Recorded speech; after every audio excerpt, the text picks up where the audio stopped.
阿娘。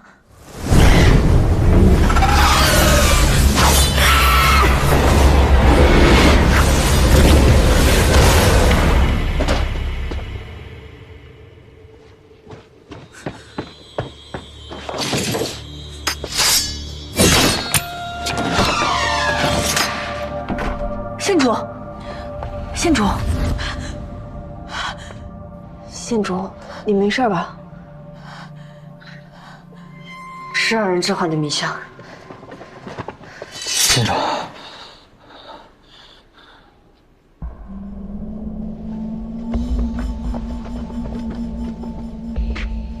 是刘得意。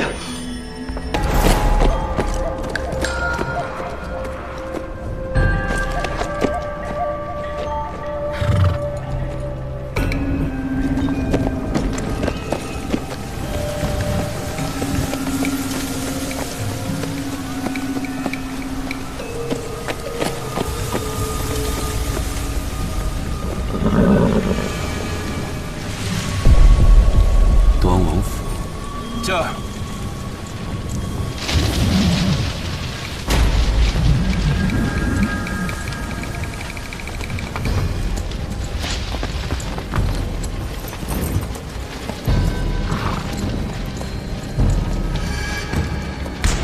又是端王府，鬼打墙。不对，河谷二、织女星和天津二，此三星分布的形状。 怎会在冬季出现？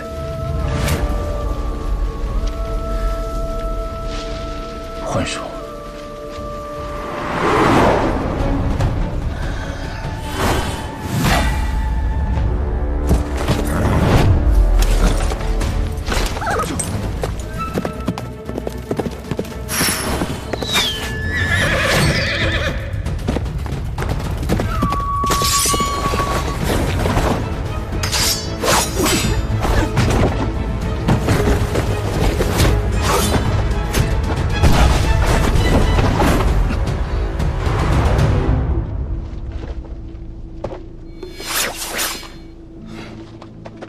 大理寺司职顾灵州，太师徐太日城夏怀瑾。我方才看到那黑衣人一路跟着你，赶到时他正要离开，那人可伤了太史丞？中了他幻手，并无大碍。多谢顾司职关心。太史丞这是要往哪里去？今夜可无宵禁，各路妖魔都伺机而出，很危险的。我要去哪，顾司职怎会不知？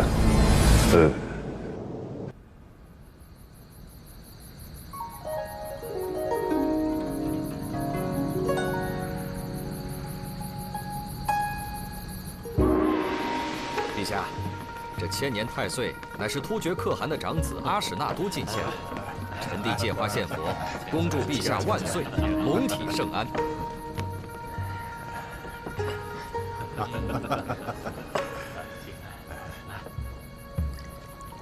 好，好，好，好。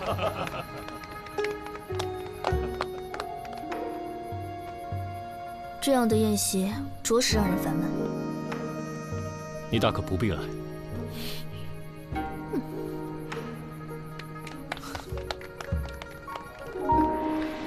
陛下，臣弟已命人将太岁给您取来，还请稍后。今夜正是客，一切听主人吩咐。陛下说笑了。王爷，王爷，王爷，李飞白，干什么慌慌张张的？什么事啊？ 不必惊慌，慢慢说。是陛下，王爷，张夫人她，张夫人又怎么了？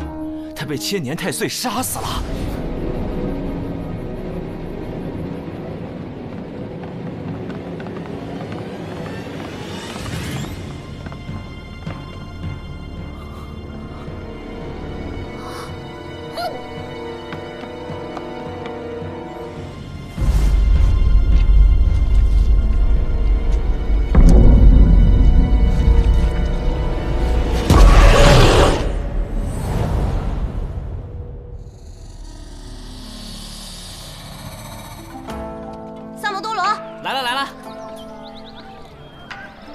说吧，我家那口子最近有没有和那个小骚货来这吃饭？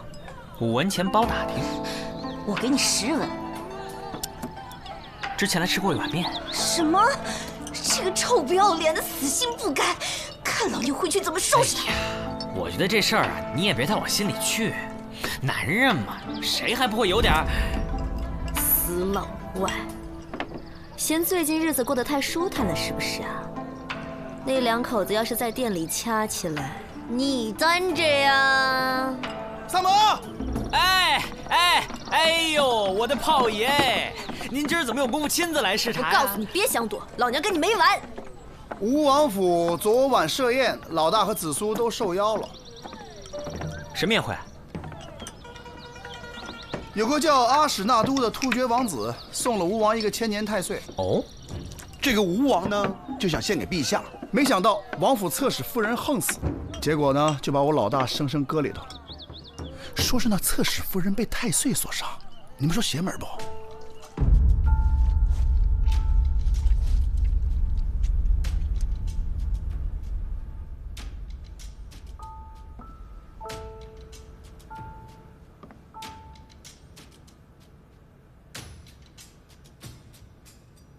李少卿，你能替本王查案吗？只能劳烦王爷派人盯紧每一个赴宴之人，因为能在王府中自由走动、不受约束的人，都有可能是凶手。去，照办。是。王爷，阿史那都已派人严加看管。王爷，王爷，臣妾早就跟您说过，那是邪灵之物，根本不是什么灵丹妙药。送王妃回别院。王爷，王爷，阿史那都为何向本王进献太岁？别以为本王不知道。王爷，臣妾是冤枉的。带他下去。相信臣妾。带他走。王爷。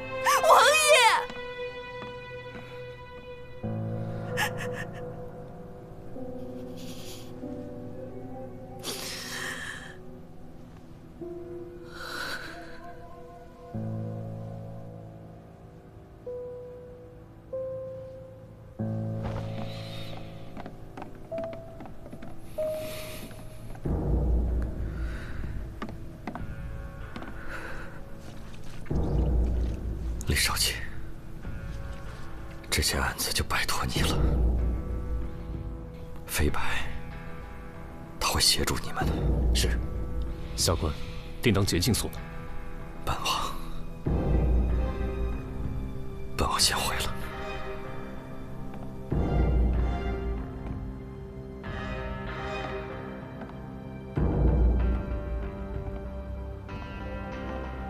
李少卿，这个库房四面都没有窗户，我们派了4个仆人把守，2个时辰换一次。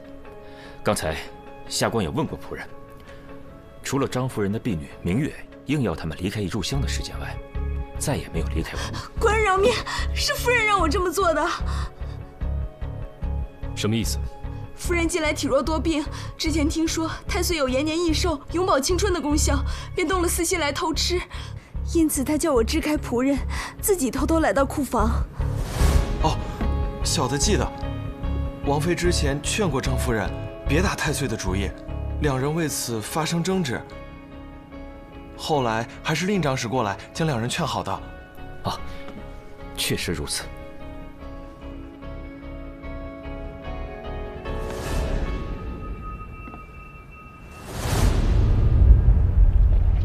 保护好现场，将尸体送往大理寺。啊，是。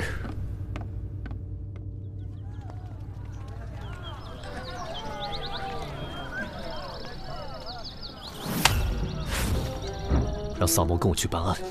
他是你大理寺的人，还是我凡社的人？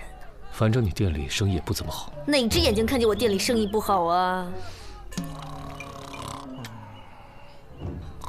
开个价吧。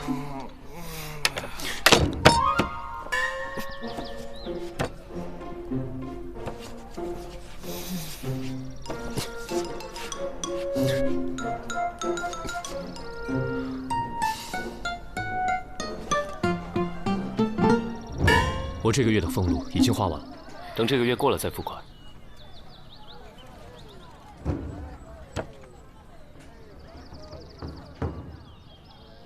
3份利，成交。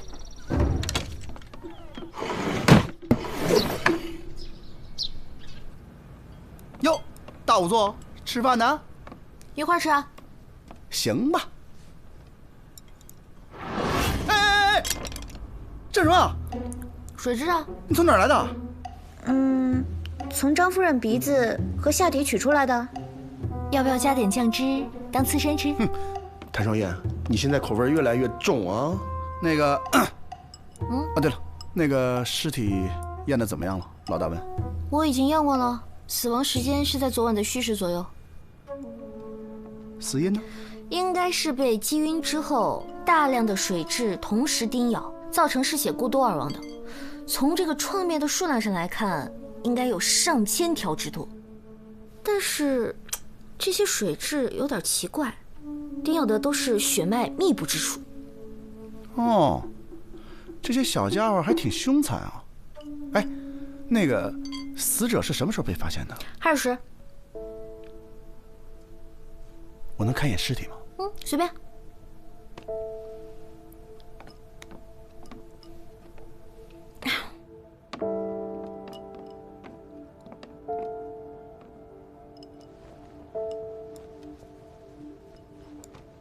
那个，你先吃饭啊，一会儿让老大他们过来看。你怎么看一眼就走了？那些水蛭是物证啊，你别真给吃了。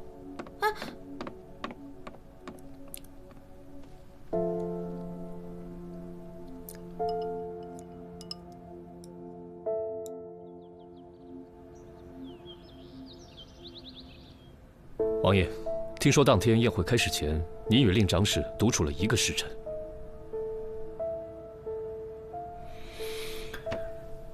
正是。当时我和飞白先去查看了一下贡物，之后又来到书房里喝了一点酒。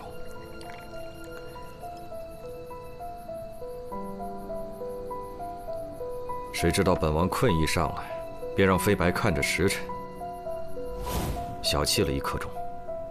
王爷是什么时候睡的？下官记得应该是戌时3刻。没错，本王当时还特意看了一眼漏刻。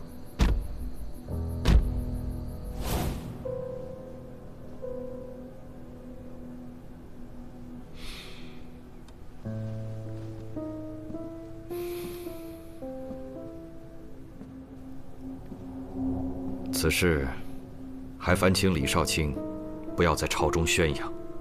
请王爷放心。那就好，辛苦各位了。本王还得处理一下张夫人的事，暂且失陪了。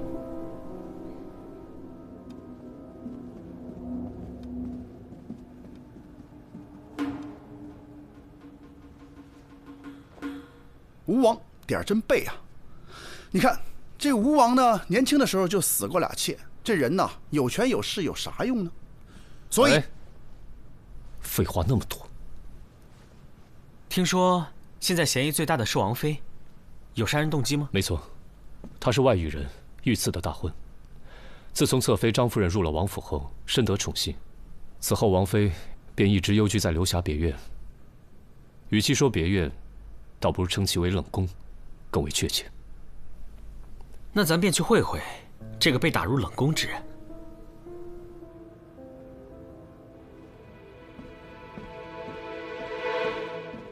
李少卿，请恕素衣瞒报之罪。昨日王爷将她送回别院后，王妃就悄然离去，再也没有回过王府。那你最后一次见她是什么时候？你要是敢说谎，李少卿会把你关到牢里去。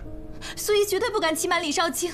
昨日宵禁之前，王妃找我借了套衣服，说是要去西市一个叫什么七贤的客栈，这剩下的我就不知道了。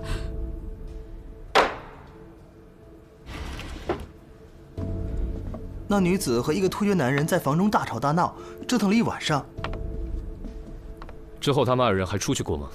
那个女子争执过后就独自离开了，那个突厥人好像叫阿史那都。我求你不要再缠着我了。云舒，我这就带你回突厥。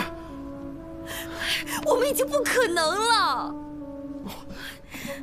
你肯定有难言之隐，你告诉我。没有，我以为人父。阿史那都，你别再逼我了，这不是爱，是占有欲。可是我爱你啊！我就听到这些。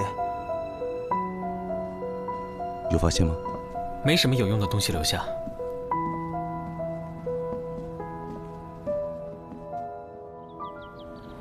放开我！放开！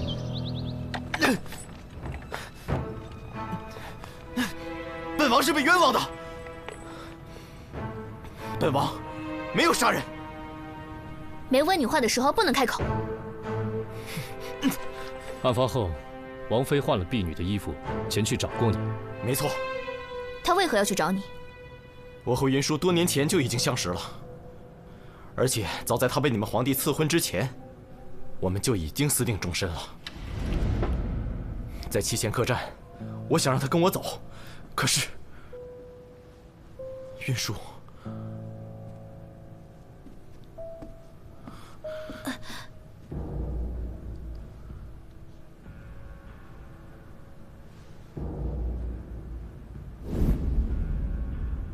那日王妃去过七贤客栈后就失踪了，你知道她在哪里吗？她不见了。难道不是你伙同王妃一起杀了张夫人吗？那个什么张夫人，我见都没见过，我为什么要杀她？这次来大唐，我只不过想把云舒带走而已。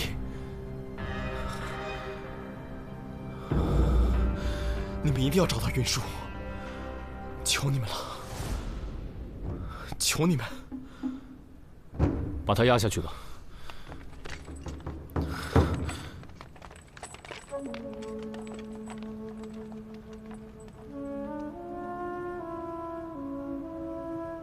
那你现在还觉得是他伙同王妃杀了张夫人吗？难说。你审不出，我接着审吧。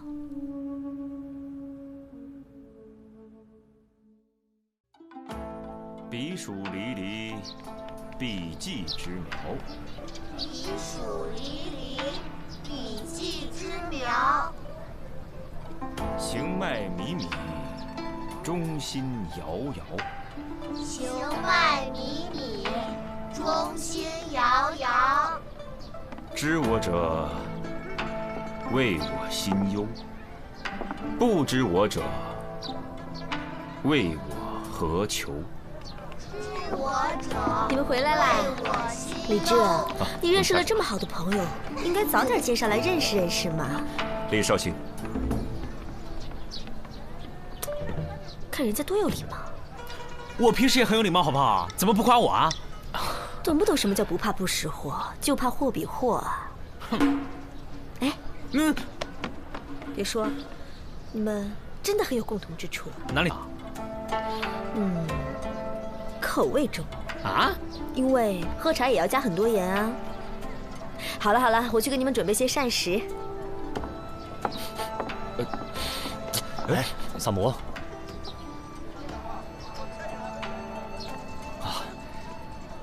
李少卿，你这个香囊戴很久了吗？萨摩，令长史，那个萨摩多罗有点奇怪的癖好，见谅啊。你这个香囊哪来的？这个香囊是我在西市胡商那儿胡乱买的，这个里面的药物可招虫子了，建议你不要再带了。是吗？来给我。哎呀，难怪我最近老招虫子。令长史，你是查到什么了吗？啊，回李少卿，飞白从素衣口中得知，王妃有一个腰坠，一直舍不得离身，但如今却留在了梳妆台里，此事略有蹊跷。这玉坠有什么来历？玉坠是王妃出阁之前便有的，花纹特别。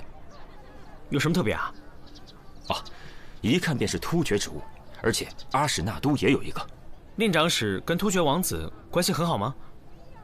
啊，我二人此前算是点头之交。他被捕之后，吉隆可汗震怒，派10万大军驻扎我边境，逼大唐交人。倘若不交出突厥王子，他们便要派兵南下。这案子再不破，恐怕两国交战在所难免啊。三毛，我们一起重回命案现场。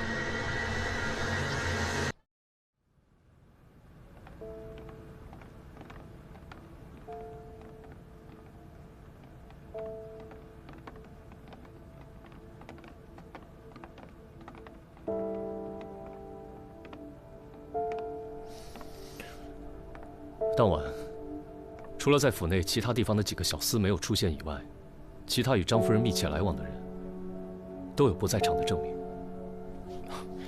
李少卿，当晚值守的几个仆人都带过来了，你们几个一会儿好好回答几位官人的问题。是。当晚，除了张夫人的婢女明月叫你们出去，你们再也没离开过。是的。那天晚上可有什么异常？没有什么异常，只是确实听到了什么东西被打翻的声音。当时小人还以为进贼了呢。我们过去查看，发现对面杂物间的窗户破了个大洞。那张夫人是什么时候离开的？不知道。到对面杂物间看看。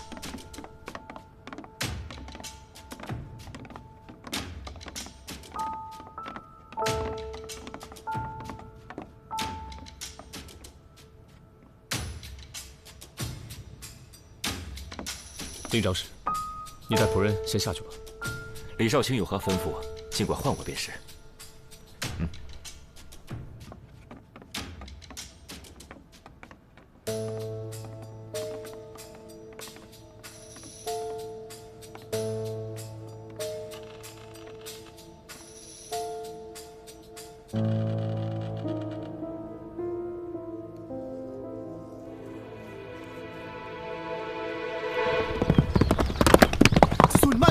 别摔着啊！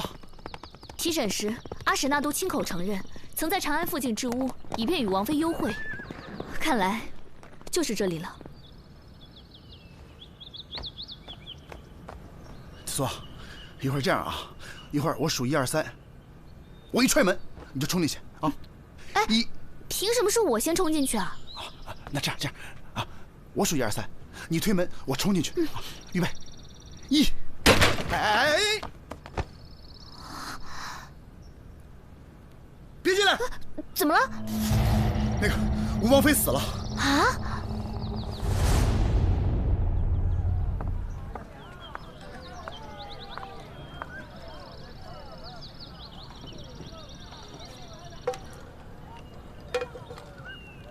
去哪儿了？查案。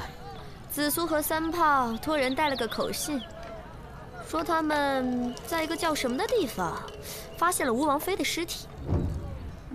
有详细位置吗？地图，给我。这种钱你也赚？琳琳，难怪萨摩跟你一模一样。哎，我可只说了一句话，关我什么事啊？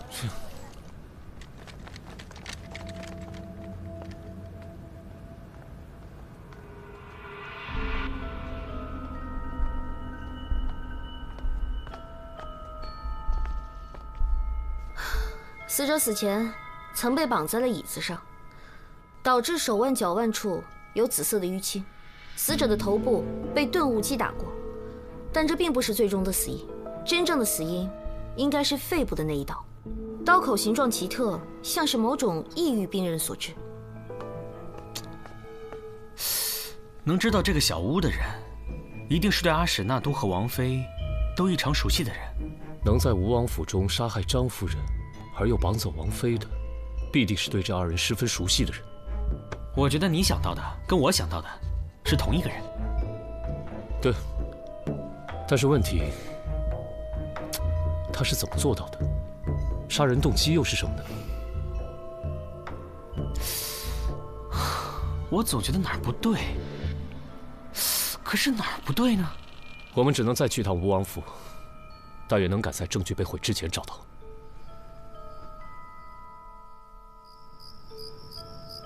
当时他们二人就在这个房间里喝的酒。没错。中途可否有人离开过？并没有。除非他二人串通，制造假的不在场证明。哎，你们看，这吴王就是财大气粗啊！这漏客都是用酒做的。喏，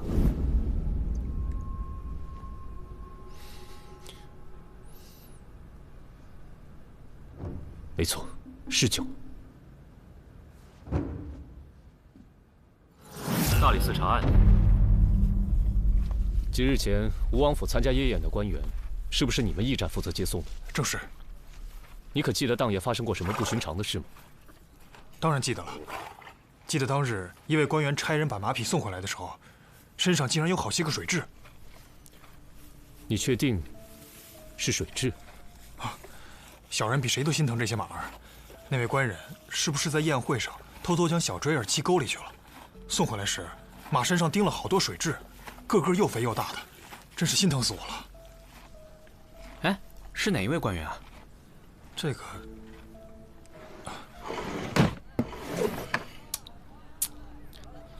不是，老大，你们到底是发现什么了呀？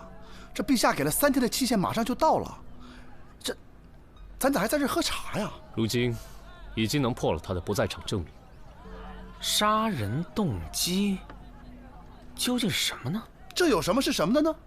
杀人动机无非就2点：一，钱杀；二，情杀。前者关系到利益，后者关系到情感。钱虽不算多，但是它够用啊。情，他与这2个女子也很难有感情纠葛。老大，这情杀又不一定非在男女之间。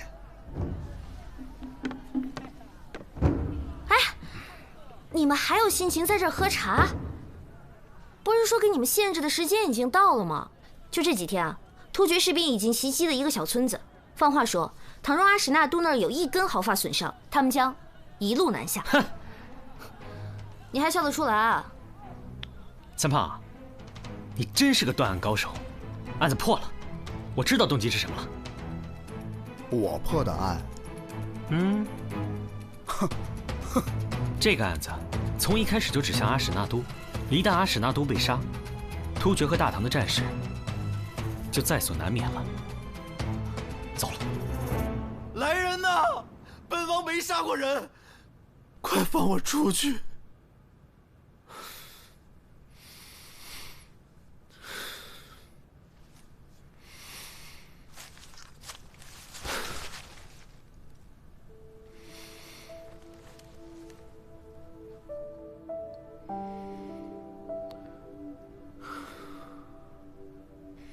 云舒，你放心吧，待我从这里出去以后，我就去找你，把你带回突厥。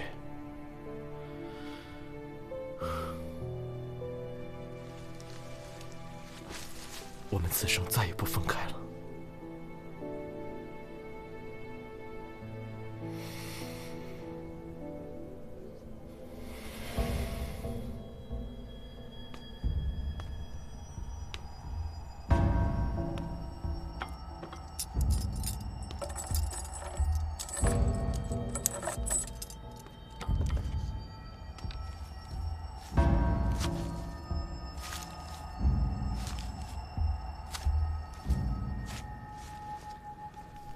王子，您的饭来了，最后一顿吃了吧。滚！出去！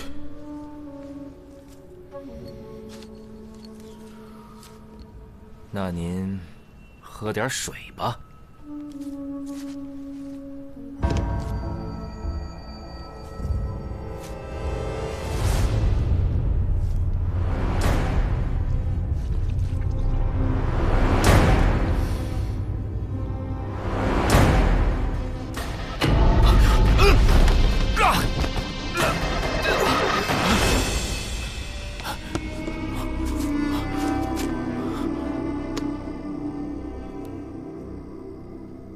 令长史，想不到你还是一个会操纵重置的伽罗师啊！官人，小人不知道你在说什么。还演戏呢？被自己培育的水蛭吸血，感觉很爽吧？你口重，喝茶都放盐，就是为了抵御水蛭吧？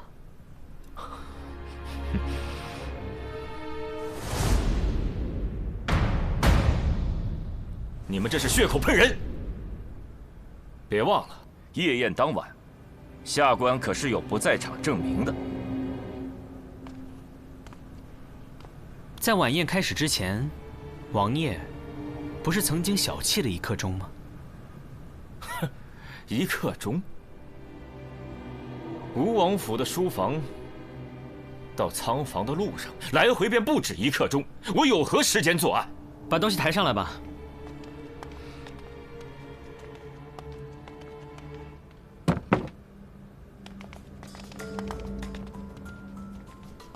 那天晚上，你与王爷在书房里对饮，你的座位应该是离这个漏客最近的吧？你在事先带来的酒里就动了手脚，让王爷昏昏欲睡，主动提出小憩。王爷睡前看到漏客是虚时3刻，睡后看到是4刻，他自然就会以为自己只睡了1刻钟。可你应该事先将酒倒入了漏客当中，漏客显示为虚时3刻，很有可能才2刻不到。你杀死张夫人，赶回书房。再用酒杯将多余的水舀出即可。令长史，难道你没闻出这漏客里的水有酒的味道吗？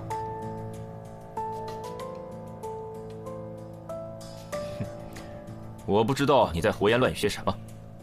仓房对面的储物间里有个蜡烛制作的岩石机关，丝线的一头绑有重物，时间一到，蜡烛点燃丝线，重物自然就会将窗户打破。我曾经问过吴王妃的仆人，当时也是令长史告诉张夫人这个太岁的奇妙之处吧。而张夫人果然信以为真，以为吃了太岁，她就能够延年益寿、永葆青春。这是世间女子的贪念。你和张夫人约定好了作案的时间和步骤，你先去了对面的杂物间做好机关，然后张夫人命明月将看守支开后，你们便可以趁机潜入库房。当张夫人正欲享用太岁时，你趁机将其杀死。而蜡烛机关触发后，看守自然会跑到对面去查看，这样你就有了逃离现场的时机。负责接送官员的一族也告诉我们，宴会当晚，令长史所乘马车的马上发现了水蛭，而且据他们所见，发现的水蛭十分的肥硕，那是迦兰特有的银鞭蛭。这种水蛭需要用人血孵化，吸血极快。你身上随身带的那个香囊，一闻便知是伽罗虫是用来育虫的。你为了伪造太岁吸血的假象，将夫人打晕之后，便驱使大量的银鞭蛭吸张夫人的血，导致张夫人流血过多而亡。说来说去，纯属臆测。我与张夫人平日里素来无冤无仇，我为什么要杀她？你假托太岁杀人，再嫁祸给突厥王子。圣上下令将其收押，如你所愿，突厥必然被激怒而出兵。我推测，吴王妃应该就是看破了你的秘密，才被你残忍的杀害了吧？你说什么？云舒死了？是的，他死在了山谷的那个小屋中。为什么？为什么？告诉我！我那么的相信你！放开！放开！说说吧。王妃无意间发现我与突厥的密信，我只能暂时囚禁她。王妃，只要你乖乖的待在这儿，我一定不会杀你。我不明白，你为什么要这么做？你明白又如何？你这么做，只会引起大唐和突厥纷争。难道兵连祸结，白骨路易才是你真正想要的吗？长史，令长史，现在收手还来得及。哼，你跟我说这些有何用？我本来就不是大唐的人。那我问你，张妍妍是你杀的吗？那是他自找的。我只是跟他透露了太岁的功效，可是他贪心啊，非要去偷吃才给我机会的。作为复国大计的一环，他必须死。那我呢？啊！对你而言，我也只是你的一枚棋子，是吗？那你也肯定清楚，你如果不杀我，我必定会去破坏你的计划。可是我没有选择，我是大唐的子民。王妃，只要你乖乖的待在这里，我绝不会杀你。事成之后，我一定放你走。王妃，放开我！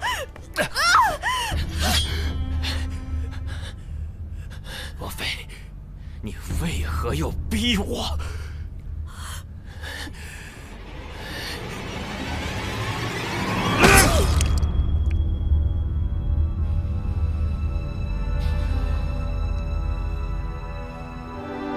李飞白，你为什么要杀袁术？为什么？我要扒了你的皮！我查过了你的通关文牒，你是近几年才从外域来到长安的。你的通关文牒上写了你来自柔然国，但你根本就没有柔然人的生活习惯，你的文牒是假的。你是迦兰国的人吧？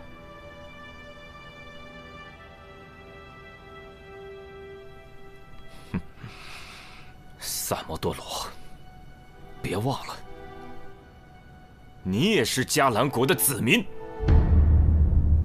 你忘了，咱们的国是被谁灭的？咱们的家又是被谁破的？啊，是大唐！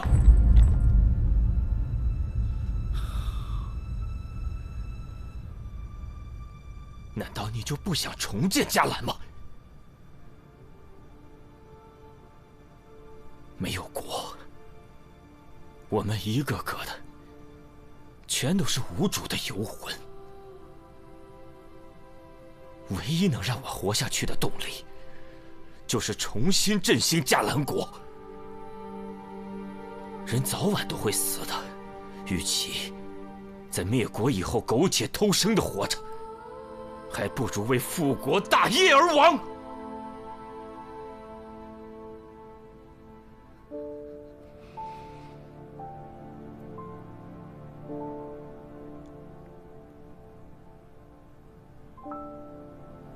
那我问你，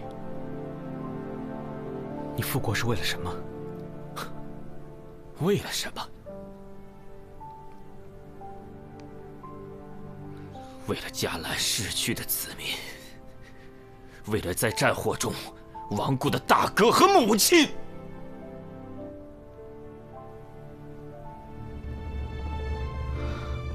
那你这不是复国，是复仇。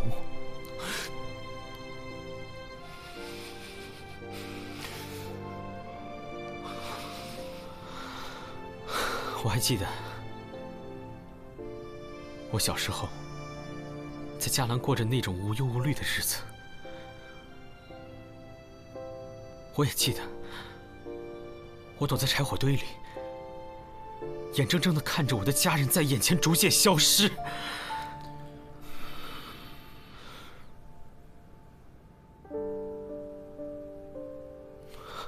没有人会比我更痛，也没有人会比我更恨。我常常在想，难道我们因为我们心里的仇恨，难道我们因为我们所谓的复国，就要去杀掉别人的母亲和大哥吗？就要让更多的人成为像我一样的孤儿吗？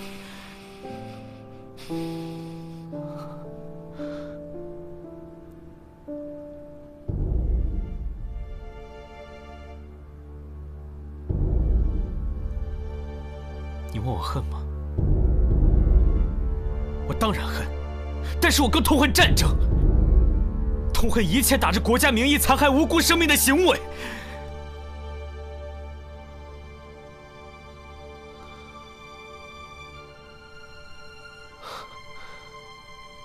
林大哥，不要再执迷不悟了，好吗？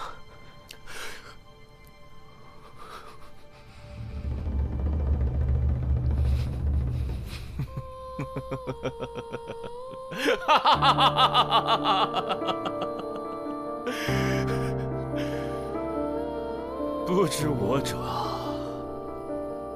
为我何求？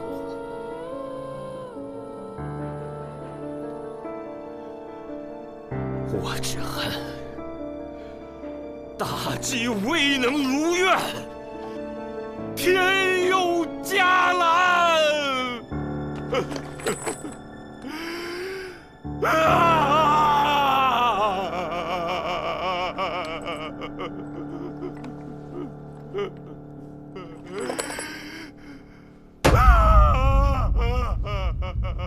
拉下去斩了！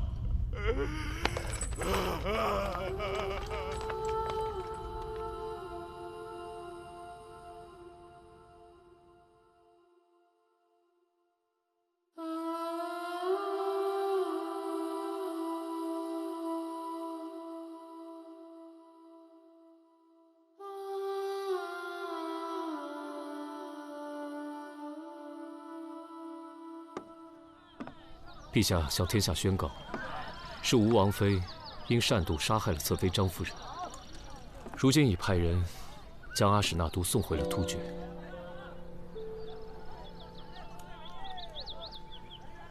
这个事儿就这样结了？也许这样才是最好的结果。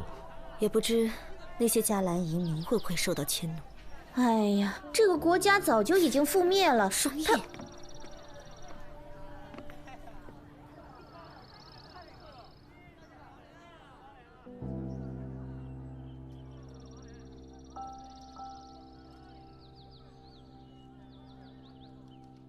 迦兰，也许此生只能在梦里回去了。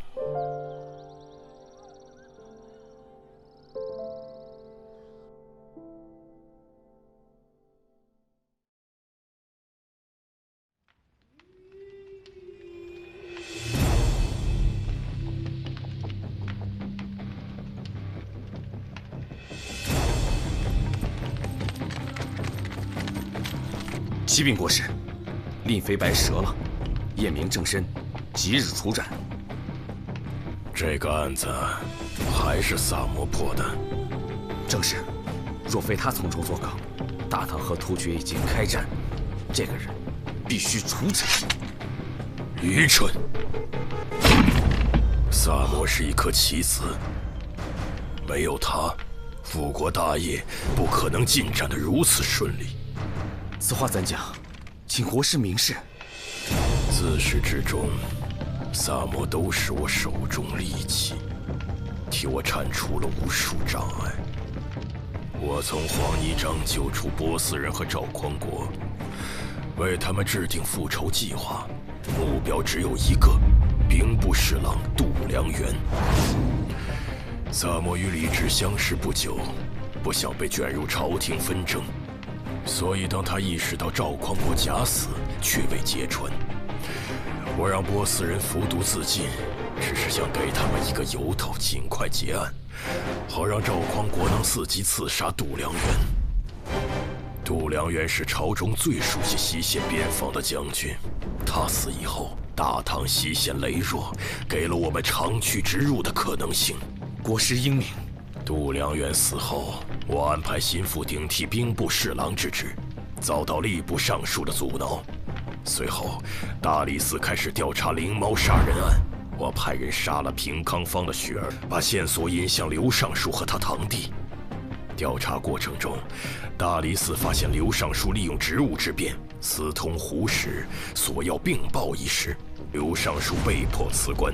那群毛贼原本下药把人迷晕后实施抢劫，苦主醒来后会认为是黑豹所为，没想到之后会内讧杀人。萨摩办案时居然敢服毒，让我意识到他对大理寺那些人产生了信任。李治那一刀没白挨。圣恩寺的僧人都是隋朝投诚的老臣，与李渊交好。新皇登基之后，他们惶惶不可终日。我派去搜寻藏宝图的探子被他们杀了，随后，我在朝中释放消息，让李世民对他们心生疑虑，派大理寺介入调查。案发后虽然有小僧顶罪，但为了化解皇上的疑虑，他们不得不交出藏宝图，以表投诚之意。那张图在押送过程中已派人临摹，相信很快能找到藏宝之处。苏秀才休妻，在我的诱导下，琪琪对苏秀才下了毒，热毒封喉，窒息之际，用刀切割器官，试图求生，却死于刀伤。赵思南伏法后，他爹赵校尉被牵连，空出武备库的职位，自此，长安的武备库便落入我手。走私军械也正是从这一步开始的。在我的安排下，东水村李正率领村民盗窃金库。案发之后，李正充当了替罪羊，掌管金库的太府司卿被撤职，顶上去的是个庸才，镇不住手下官吏。这个口子一开，朝廷财帛唾手可得。独子惨死，灵堂还魂。在我的诱导下，急于复仇的僧人了凡与杜老太太合谋杀人，被萨摩识破。杜老太太被发配充军，她在长安西南的3000亩山地落入我手，成了我们的驻军点。神头刘芳是我在长安的线人，常年为我提供坊间情报。